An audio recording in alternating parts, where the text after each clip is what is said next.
Hello everybody, welcome back to my math channel. Today I'm going to be teaching you about the sum and product of roots, specifically of quadratics. So let's say we have an equation that looks like this. Find the sum and product of the roots of 25x squared minus 20x plus 1. We know that this is a quadratic, x squared. How would we do that? Well, we're going to have to, instead of just solving the whole quadratic and then adding the roots and multiplying them to find the sum and product of the roots, there's a much easier way that you can do it. And that is by knowing this. So if ax squared plus bx plus c, which you should recognize as the standard form of a quadratic, if this quadratic has roots alpha and beta, which we know that a quadratic always has two roots because it has a degree of 2, so it has two solutions.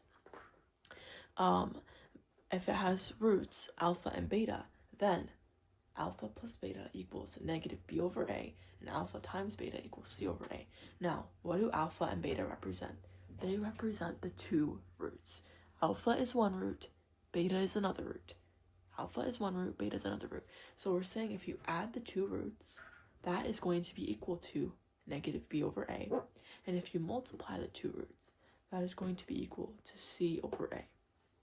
Now, lucky for us, by looking at this, we already have A, B, and C, which are the three components you need to find the sum and the product without even having to actually solve the quadratic. So what do we start by doing?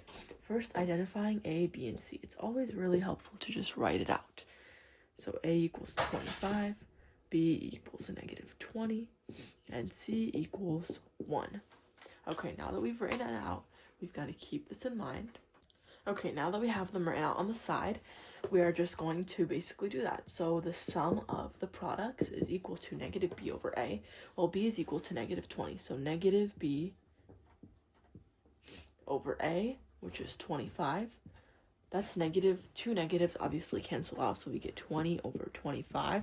And this can be simplified. You can divide the top and the bottom, numerator and denominator, by 5, which gets you 4 over 5. That is your sum.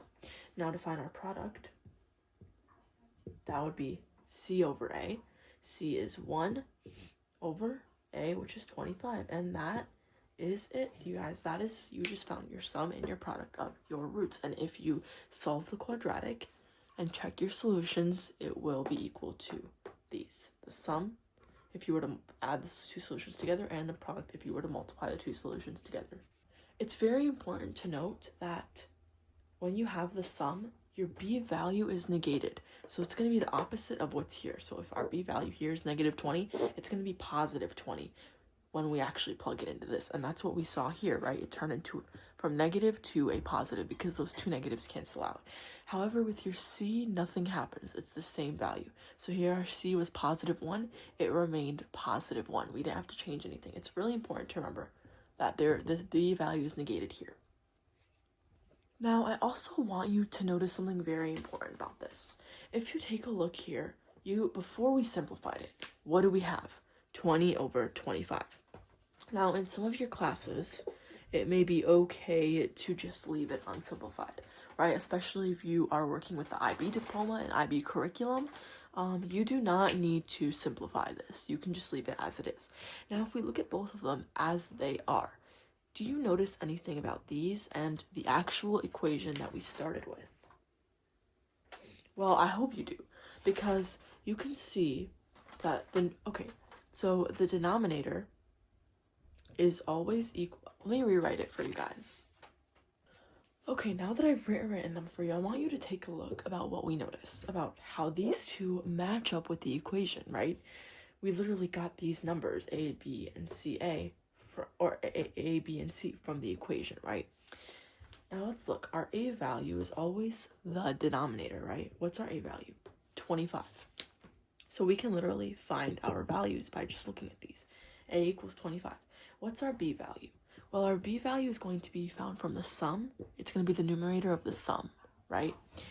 We have to remember that you have to negate the B value. Because you have to negate the B value, whatever your final answer for the numerator is, you're going to have to flip the sign. So as you can see, we flip the sign. And here, C, we did not have to flip the sign of this one. We just took it as it was from the equation. That's 1. So now you can literally rewrite your quadratic just by looking at this. And it matches up with this. So this is really important skill to know and to just be able to identify, because you're going to have to use this later on in the problems that we use. Once again, our a value is always that denominator, and it's always just the same as what the denominator is, so 25. Our b value, because it has to be negated in the equation, it's going to be the opposite of what your answer is. So you're going to get negative 20, right? Because originally we had negative 20, you have to plug it into this to get 20. So you have to, it's negated. That's why it's going to end up as negative 20. And your c value is just as it is, 1. So take a look at this problem. This is the next problem that we're going to be working on, and give it a try on your own. Everything you need to use to solve this problem is what we used for the last problem, the sum and product equations. Okay, so now let's go over this problem, and let's read over it again. Hopefully you've given yourself a try at it. It says, for the equation given here, the sum of the roots is twice their product. Now, we know that the equation for the sum of the roots is alpha plus beta. But here it says, it kind of gives us an equation. The sum of the roots is twice their product. What does that mean? That means 2 times their product, right? This is their product, 2 times their product. This is the equation that they basically give us. The sum is twice the product, which, as we remember from our equations, this is the product. Actually, I can just write those equations down right here. It is very helpful if you memorize them. They will definitely come up a lot, and you've got to know them. Okay, so we've got this. It's twice their product. Find k and the 2 roots. Okay, so we've got 2 parts to this equation, so let's kind of break it down. First, let's use these equations to find the product and the sum, because this is the sum, right? So first of all, let's find the sum so we can plug it in. For this, instead we can plug in negative b over a. So actually, we can even write this. Negative b over a is equal to 2 times c over a. As you can see, what we literally just did was plugging in, substituting. The product is equal to, here. The sum is equal to what's here. So that's basically what we just did. Now we can substitute the actual values that we know in the equation. So, negative b over a. Let's keep that negative sign on the outside, but let's take a look. If we take a look at b, which is with the x value, I know it's kind of hidden here, but this is our x squared, this is our x, and this is our c term. If we look at our x term, this is our b, this is all of it. You have to take into account that negative in the front. You cannot ignore it. It is there. You have to take that into account, which technically means that you can distribute it to find the b value, right? So our b value is going to be negative 1 minus k over whatever a is. A is k, as we can see there, equals 2 times whatever c is. C is right here. It's 3k plus 2 over a, which is k. Okay, now we've got this, we can rewrite it. Okay, so I did just erase some of our prior work, but we still can do the same thing. So now we have to distribute this negative 1 to both, everything inside the parentheses. That gives us 1 plus k over k, which is equal to, here we have to distribute that too, so it would be 6k plus 4 over k. Remember, this is like doing times 2 over 1, so you would only distribute to the numerator.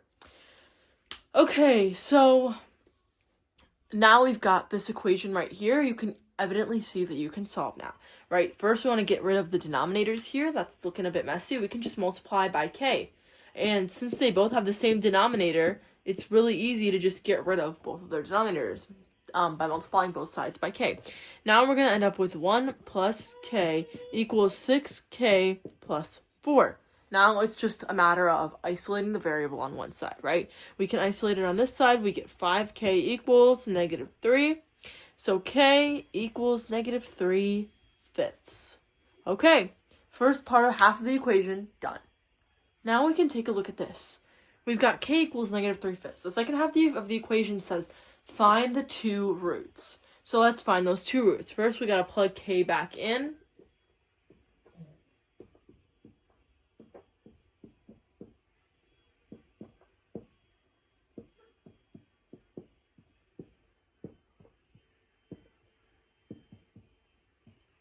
Okay, looks messy. I'll give you guys a moment to solve this. Alright, guys, so after solving that, you should have gotten this. And so next step would be to obviously get rid of the fractions, right? And since all of them have a common denominator of 5, you can just multiply that whole thing by 5. You're going to end up with negative 3x squared minus 2x plus 1. Next thing, you can use the M method and see if it works for factoring. It doesn't always work, but sometimes it does, and you can check out my previous video to see how the M method works. But before we use the M method, I always like to have the A value be positive, a positive number. Here it is negative, so what we're going to do is just take out a -1, and that's going to kind of change the sign for everything here, but it's going to be much easier to work with now. Now we can just use that M method, right? What two numbers multiply to get -3 and add to get 2. We can make that little chart. So multiply to get -3 and add to get 2. Well, it would probably be 3x minus 1, right? They both, 3 times -1 gets you -3. 3 plus -1 gets you 2. Perfect. Now we can just factor by grouping. I just realized that you don't need that 1x. You can just make it an x. And factor by grouping, that would get us,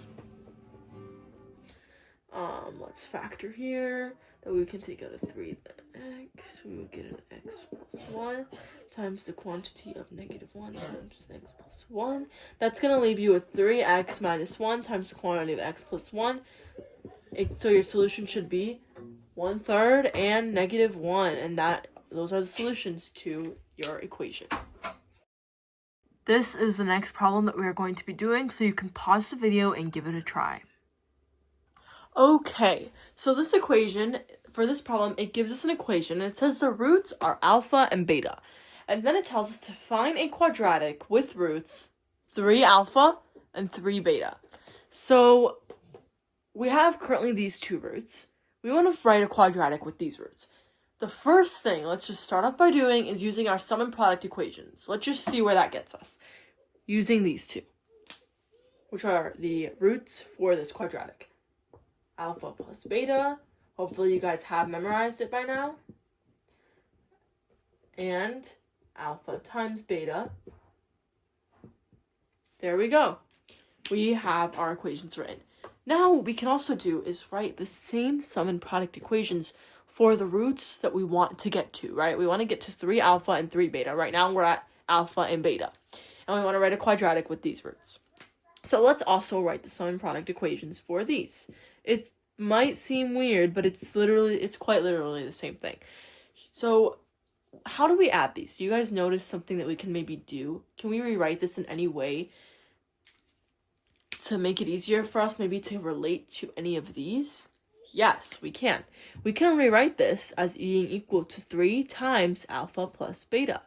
How does this help us, you may ask? Well, now we see alpha plus beta, which, hello, that's the same thing that we have right over here.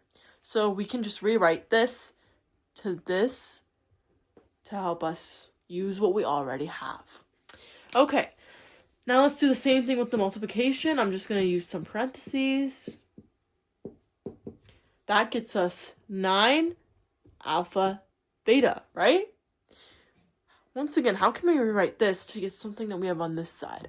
We can rewrite it as 9 times alpha beta, because we have alpha times beta right here. Okay, so now we have officially related these roots back to this equation. Now, this equation, we have to remember, we did not write this down in the beginning, but we are given an A, we are given a B, and we are given a C, and I just wrote them down. Okay, so getting back to this, our next step is going to be to find out what these are, right? So we've written down our A, B, and C values. Now we can just substitute. Negative b over a, remember the b is going to get negated, so here it's positive, it's going to become negative. And remember that if it was negative here, it would become positive here because of that sign switch right there. And then a is 4. Over here, c over a, c is -1, there's no negation here, it's as it is, c and a, no negative sign, nothing changes. And so these are our values, okay? Now what we can do is plug them in to here to solve. Okay, so we've got 3 times a plus b, which we know that a plus b is -5/4, which gets us -15 over 4. Nice. And remember, this is going to be negative b over a, right? This is equal to negative b over a. Why is this equal to negative b over a? Well, that is because this is our sum. This is the sum of this equation right here. It wants us to find a quadratic with roots 3 alpha and 3 beta. So 3 alpha and 3 beta, they're obviously going to have a sum and product too for their own equation. So that sum, we just found it, right? This is the sum, we just found it. By doing this, this is the sum. So it's equal to negative b over a of the new equation. Same thing over here, 9 times alpha times beta. That would just be 9 times -1/4. You get -9 over 4. And so -9 over 4 equals c over a of your new equation. Because this is the product of our new equation, this is the answer to that product. The answer to that product we just found, -9 over 4, is equal to the product, which can be written as c over a. Okay, now we've gotten these, we can literally, remember I told you earlier that you're going to have to know how to write those quadratic equations for a later problem? Well, this is the later problem, okay? Now it wants us to write a quadratic. Well, we have the a, b, and c values of that quadratic. What is our a value? We just have to look at the numerator. They're matching, we know we did it right. The a value is 4. What is our b value? Remember, our b value switches. So here it's actually -15, but it's actually 15 because remember, you have to negate it when it goes into the equation. And our c value is -9. And so our new quadratic is 4x squared plus 15x minus 9. That is the new quadratic that you have to find. Hopefully this video helped you all learn how to do this. Thanks for watching.